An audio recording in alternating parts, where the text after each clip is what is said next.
This morning, police are investigating the home of a man with anti-government views who allegedly launched a full-frontal, heavily armed assault on a courthouse in Georgia. Yeah, the video is frightening, and this morning a deputy is being hailed as a hero for stopping the gunman before he could carry out his twisted plot.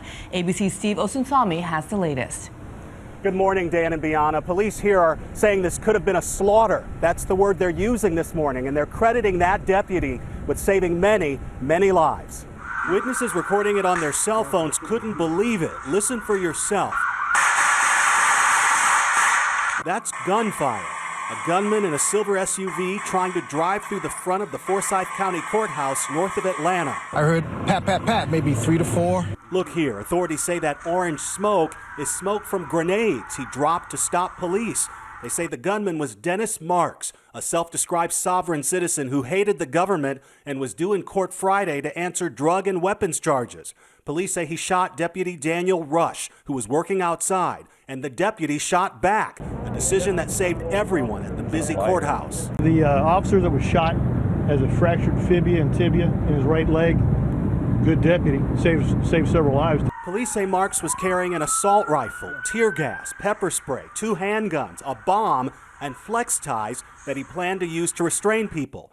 They later found 4 explosive devices at his home. A whole team of deputies at the courthouse rushed to the scene of the shooting and opened fire. Marks was killed in the gunfight. They shot the windows out of the car, and then the guy fell out on the ground. Marks' hearing was over an arrest for alleged marijuana possession with intention to distribute.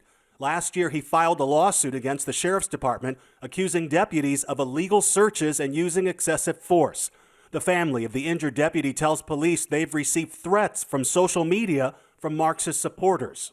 Police here say they've dealt with Marks before, saying he's a known problem. They continue to investigate his home. Dan and Bianna. Steve, thanks. This is not the first time a so-called sovereign citizen has turned violent. The FBI has designated sovereigns as domestic terrorists, and as you know, I've covered this underground movement for many years. Take a look. I hereby challenge this court's jurisdiction as a sovereign. I am not an American citizen. They have disrupted courtrooms, led police on high-speed chases, and even engaged in murderous shootouts with police, as you can see in this video of a 16-year-old emerging from his father's van with a rifle and killing 2 officers. There are an estimated 300,000 sovereign citizens in America.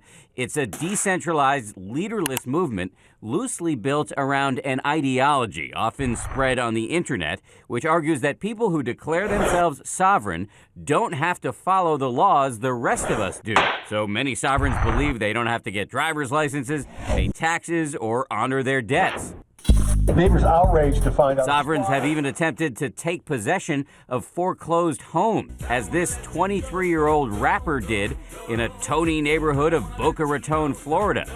That young man was linked to this figure, James McBride, the founder of a mysterious group called Divine Province. He gives classes around the country and claims that his power derives from this seal, which was a gift from former Pope Benedict. Are you saying that you have some sort of papal authority here in North America? In the globe. In the globe? Correct. So you have primary control of the earth? Correct. That seems like a lot of power. I understand. It is. And a lot of responsibility. Interesting conversation there. We should say that most sovereigns, including that man, James McBride, vocally disavow violence, but sometimes when their beliefs repeatedly over and over clash with the government, some of these people can lash out, as we've just seen in that courthouse attack down in Georgia. And it's frightening to think that things could have been even worse in that courthouse Much attack worse. were not for that police officer. Absolutely. They're calling a hero this morning. Fascinating.